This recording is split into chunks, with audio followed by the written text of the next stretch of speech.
And the beauty of leadership is that it doesn't matter what industry you're in. It's one of the key game changers. I don't know that I've ever been in an industry that has better people than multifamily. Welcome to the Multifamily Mind with Steve Wunch, a podcast dedicated to thought leadership in the multifamily universe. During each episode, we'll explore topics like leadership, diversity, equity, and inclusion, prop tech, or whatever's on the mind of our multifamily expert. We are creating a thought leadership community where ideas are explored and shared in order to bolster multifamily owners, operators, and those who have a heart for the multifamily industry.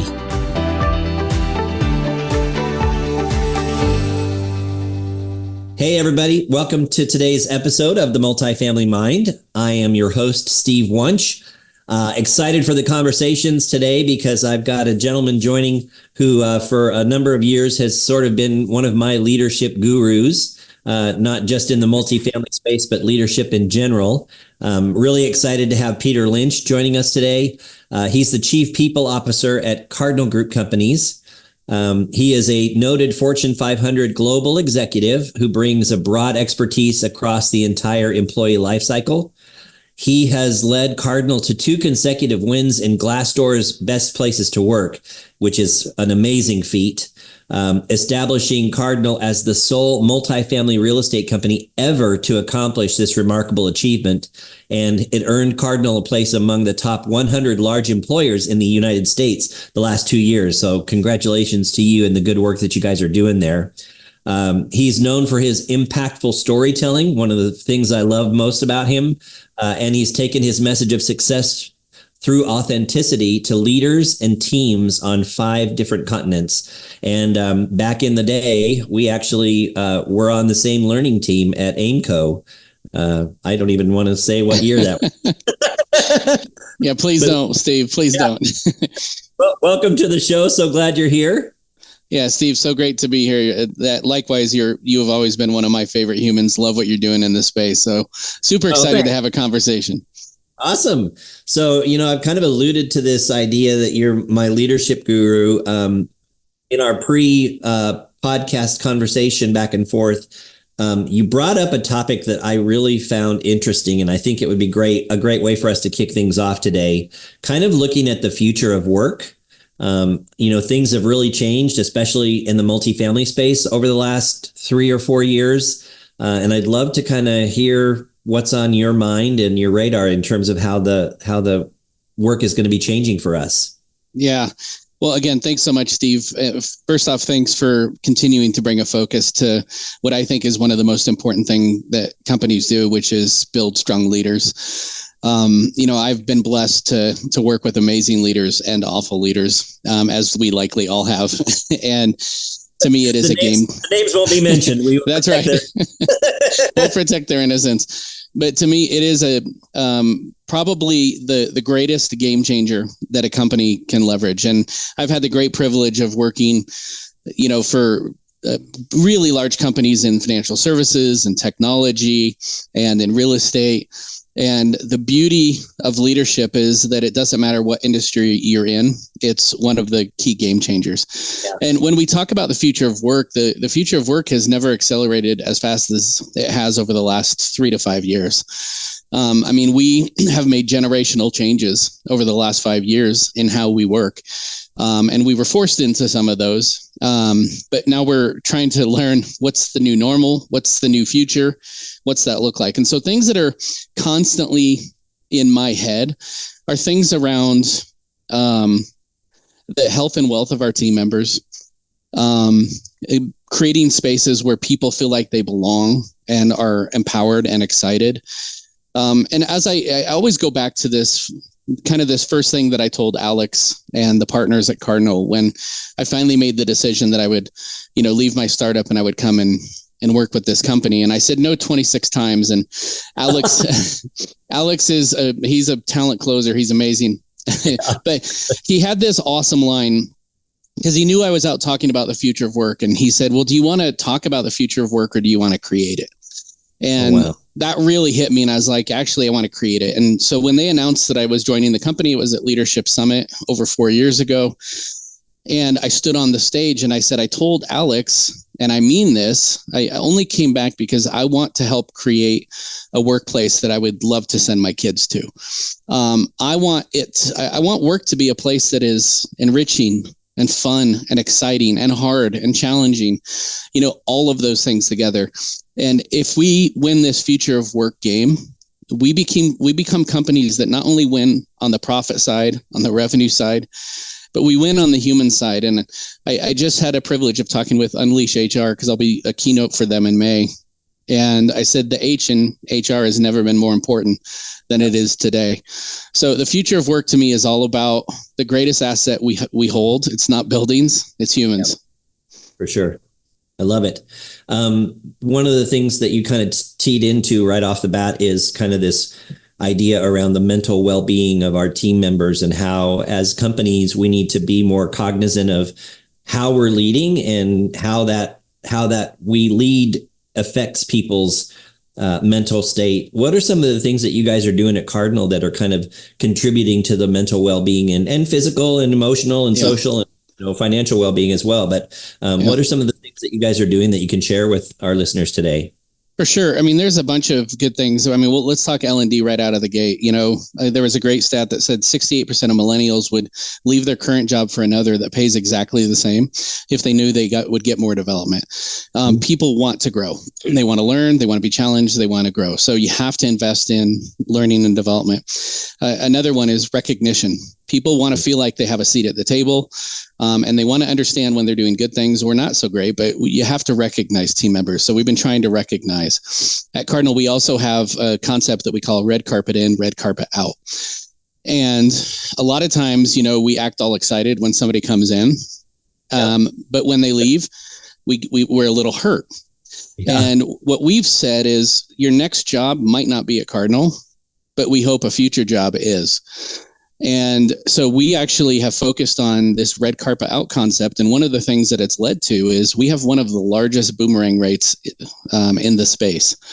Awesome. 50 of our HQ hires in January, of 50 of them, 20 of them were boomerangs. People who had been here before and wanted to come back. I even recently had a team member who was a former team member. They sent me this 3-box gift set with a jersey and a trophy and all these things, saying how much they miss Cardinal and want to come back. So you have to value people, not just when they are an asset to you, but in their humanity. And so that's when people leave, you got to be excited for them. You got to cheer them on as they go. And if you do that, you can really boomerang people back. So that's a couple things. The other thing I think that's really important is you have to understand what the world is today. The world is chaotic and crazy and hard, and there's a lot that is on people's minds. And so you have to give people grace and flexibility. I mean, not terms that we've heard historically when you talk about work, right? Yeah. But you have to bring those new terms into the workplace. So a couple of things have kind of resonated with me. We'll stick with that thought, grace and flexibility. And that's something that, from a large organizational perspective is something that's not easy to execute. And how did you get buy-in from your the upper level C-suite at Cardinal Group to create that environment where it's okay to be not okay, because you have to create that environment for folks, and it has to be pervasive, and it has to start from the top down. So how did you pitch that to Alex and the leaders there and have them say yes? I mean, it's not easy. I will definitely say it's not easy. It takes a commitment to authenticity that is not always easy to maintain. So you have to be committed to it even when it doesn't feel great. And we have another term here that we use is we call feet over words. I mean, I've always been a person in my life who I hate cheap words that don't mean anything. I like feet. I'd rather somebody be silent and actually do what they would say they're going to do rather than say it and not do it. And so you have to be committed. And it always takes me back to this amazing illustration I heard from a Les Brown speech. It was in the 70s. And this speech, it so moved me. I didn't hear it live because I was pretty young in the 70s, although I was born in the 70s. But after going back and watching it, where he talked about Chinese bamboo and he talked about the growth cycle of Chinese bamboo, and he said it's got a 5-year growth cycle. And in the first 4 years, it never breaks the ground. You never see it. And then in the 5th year, it can grow up to 70 feet. Now, imagine if you were watching a neighbor water a piece of dirt for 4 years and nothing happened. You'd be like, kids, stay away from that neighbor because they're crazy. And I would say we have to be the crazy ones. We have to be committed to what we believe is true, even when we don't see any results. So that to me is the most powerful thing. You have to have leaders that are willing to do the hard things, the things that don't make sense. Well, and from my perspective, what I know of you and what I've actually even experienced with you in person when we were at Aimco is you're kind of what I would define as a disruptor within the organization, within multifamily and the other, sectors that you've worked in. You have a very peaceful way of coming in and causing disruption has profound impact. Yeah. Not a skill that's easy for people. How did you find yourself comfortable with kind of being that one voice on probably many occasions? That's the only. Well, a couple of things. Number one, growing up, I was always drawn to old religious texts and Stoicism in particular. I always loved Stoic philosophy. And I remember in high school, I came across this one quote, and it said, a tree is only strong because every day the wind tries to push it over. And it kind of changed my perspective on difficulty and pain and trial, to change it from one of woe is me to I'm thankful for this. I'm actually grateful for this. And part of it too, I think, was my upbringing. So had a pretty chaotic upbringing, a single mom that didn't graduate high school. She milked cows for a living. We lived in a single wide mobile home. She left some pretty significantly abusive relationships early on and just outworked everybody, and it kind of became my hero. And so it became this story in my head that when was the time I was happiest? It was in a single wide mobile home eating government cheese. And so I was able to tell myself this narrative that I can stay committed to something like this because if it doesn't pan out, it's okay. Actually, some of the greatest times I've ever had in my life were the toughest. So I'm okay with something being difficult and tough, but I value more a commitment to something that I believe in. I love that. Love that. Those stories of upbringing really ring so true, and they make us who we are, don't they? Oh man, big time. Yeah. And it's so cool to see people who maybe didn't grow up as privileged, because I didn't. I mean, my dad was a metal mechanic and my mom was a housewife, and, we lived a pretty simple life, but we were happy. And boy, do I long for those days back when life was a lot simpler. Yeah. I was watching on the Today Show, all these old things are coming back. They're like hot commodities on eBay, like the rotary phone and the game. Unconnected devices are suddenly now surging because I think people are yearning for that life that we used to have, right? Absolutely. Yeah. When we used to go outside and ride our bikes without helmets, and we were out all day and all into the night sometimes. And what they say, you knew where all your friends were because there was 5 bikes piled in the front yard. Yeah, right. Yeah. I love it. So, gosh, there's so many different directions that we could take this conversation. I do want to tie back to one other thing that you've mentioned earlier, is this idea of red carpet in, red carpet out. I see such a trend on social about folks who are, in the midst of the job interview process, and then all of a sudden things go quiet and recruiters don't respond and they start getting ghosted. How are you guys at Cardinal kind of rising above the fray? Because I know you guys are very intentional with your approach to bringing folks into the organization, as well as how you mentioned letting them leave. What are some of the intentional things that you guys have in place that help you not be that way? So there's a couple. I mean, it's really hard, Steve. I don't want to gloss this over and say we're doing perfect. We are highly flawed. Okay, so let me start there. Aren't we? Yes. Yes. Welcome to the human race, Peter. Yes.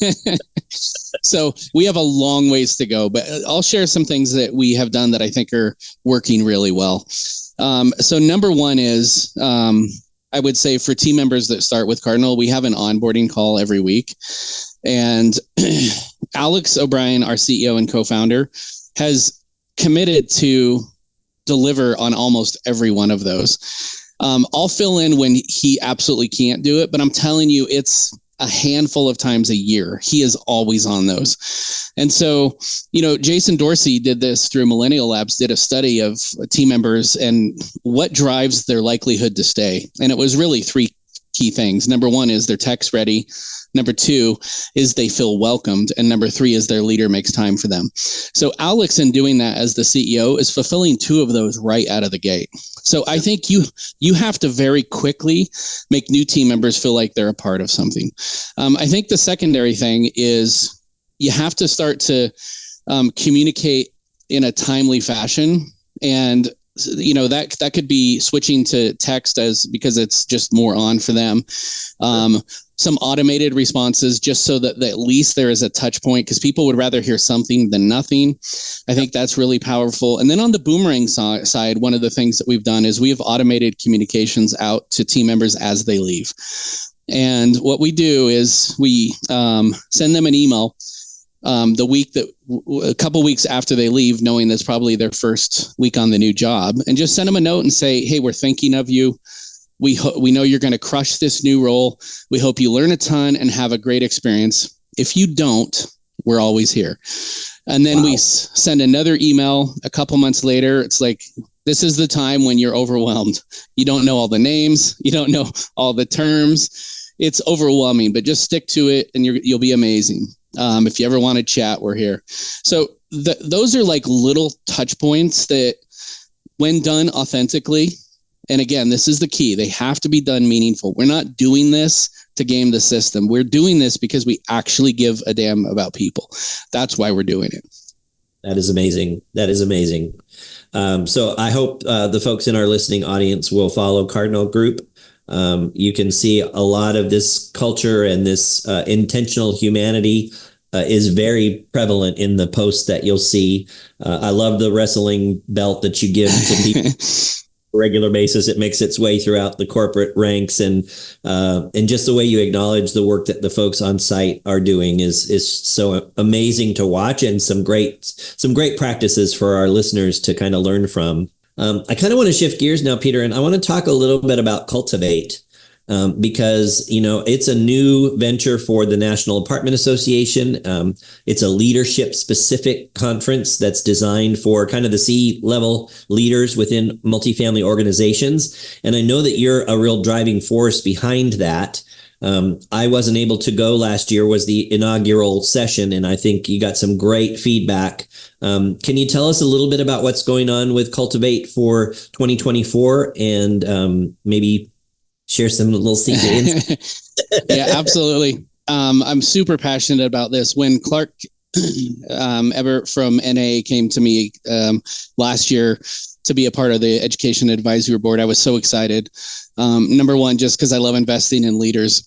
And number two, I don't know that I've ever been in an industry that has better people than multifamily. It's just got amazing people, right? We're providing homes. A lot of these people have started on site. They've, done hard work, just really great leaders. And so when Clark said, we want to build a program for the top level leaders that are leading these big and growing companies, what exactly, do we do? How do we invest in them? And so he said, we wanted to create this cultivated experience that felt smaller and focused and allowed them to step away and meet with their peers and hear about relevant topics. And so we launched the first one last year in Tucson in September.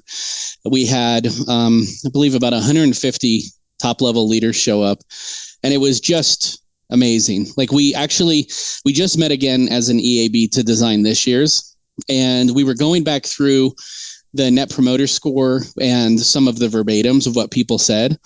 We had an amazingly high Net Promoter Score, higher than Apartmentalize. Some of the verbatims were Apartmentalize is still good, but this one was even better. I love it. But some of the leaders were like, this is the best conference I've ever been to. because it kind of looked at the whole experience. And one of the things that we said is we didn't just want to provide inspiration, but we wanted to provide prescription. So we wanted to give them actual things they could do and take back to their company to make their company better and to make their leaders stronger. And then we wanted to build this cadre of friendships across this industry. We're competitors, and I get that, but we also have some vested interests. And so it is an amazing experience. It'll be the end of September this year in Austin. We should, sometime in March, we will have, towards the end of March, we'll have the registration link that will go out. You know, we're really focused on some of the top level leadership functions, you know, our VPs, our regional leadership teams, obviously the C and the executive level, but really a place to come together, take a breath, and learn from each other and challenge each other. That's awesome. I've seen some of the EAB posts, you know, like Jennifer Stachakis and Marcy French and you. It's a bunch of folks who are really, you said it about the good people that we have in this industry. They're just good people who have a heart for what those site level folks are doing every day. And I'm really thrilled to see what comes for this year. And I hope I get to go. Yes. Come on, Steve. You're going to be there. And I'm assuming that you'll be speaking as well. Yeah. So I'll be leading a session and really kind of emceeing and wrapping up the whole event. Great. Where else are you going to be this year speaking, just in case folks in the audience? I mean, if you have the opportunity to hear Peter speak, it's entertaining, it's educational, inspirational, it's actionable. And I would highly encourage you. So give us like a little snippet of where you're on tour this year. Yeah, for sure. So I'm a couple places. I'm definitely, my literary agent has asked me to slow down a little as we are in the final phases of completing the book, but I will be at Unleash HR in Vegas. I'll be one of the keynote expo speakers. I believe I'm speaking right after Josh Burson. And so I'll be doing that in Vegas in May. I have a panel at Apartmentalize on staffing. So you can look for that at Apartmentalize, obviously Cultivate in September. And then a few other NMHC event, a couple local apartment association chapters, but those are the main areas I'll be speaking. Okay, cool. And tell us a little bit about the book. Yeah, so the book is called The Ugly Advantage for obvious reasons. No, it's this is not an audio only podcast. You are fine. What do they say? I have a face for radio. No, it's about kind of taking my upbringing and how I transitioned what I used to think were the worst parts of me and turn those into the most brilliant part of who I am. Everything from work to being an amazing dad, having never met my father, you know, just that we can actually become brilliant, and not in spite of who we are, but because of who we are. And the premise for the book was built around two Japanese concepts that I've just loved for years. One is called wabi sabi, which is rustic simplicity and the beauty that comes with age. And then the other is kintsugi, which is where you take broken pottery and you put it back together, but you accentuate the cracks instead of try to hide them.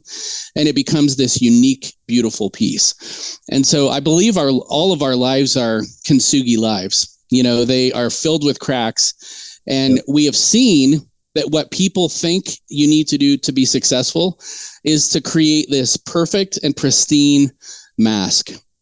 And instead, what I say in this book is that your power is actually in your patina. And if you've ever seen an antique and you try to clean the patina off, you devalue the antique because the patina is part of the story and it tells the legacy of that item. So as humans, our power is not in the pretty. It's in the patina. It's in the ugly. It's in the imperfect. And if we can double down as leaders into the imperfect and create a space for others to be authentic, you change the game. Wow, that's amazing. I feel like I've been to like a leadership session as well as the Antiques Roadshow. That is correct. This is a great show. Say the title one more time. The Ugly Advantage. And when can we look at it hitting the bookshelves? So it's probably not going to be released until end of next year. So it is a long process to get it published. But yeah. You've published before, though, haven't you? Yeah. I had a cul-de-sac startup book that I did as part of my TED Talk. And I self-published that. This will be the first book that I published through a publisher. Okay. Well, we'll direct folks to your TED Talk because I think it would be great for them to see that as well. We'll reference back to Cultivate so folks can at least find where that's going to live on the NAA website. So great stuff going on, man. I admire you, and I sometimes live vicariously through you. You're doing great. Well, Steve, just so you know, likewise, because if you ever want to see somebody who is a master on the expo floor, find Steve. Steve is a master on the expo floor. Thank you. I think before I let you go, as per is the case with this podcast, I have a question that I ask each of my guests. And that question is, I want to learn what your most audacious take on multifamily is. And here at the Multifamily Mind, we define audacious as extremely bold or daring, recklessly brave, fearless, kind of like a fearless explorer. They're going to spelunk no matter what people are telling them to do. So, Peter Lynch, what is your most audacious take on multifamily? So I think it's twofold, but I think they're connected. So I think my most audacious take on multifamily is, number one, that I want to extend the amazing work that we are doing with leaders and team members and humans in general to our residents. Again, we don't just have a wellness and work issue in our workplace, we do on our sites as well. And with us having a heavy focus on student housing, we see that a lot with the young kids that are living there. So I would really love the resources that we have available to our team members to be extended down to our residents. That's number one.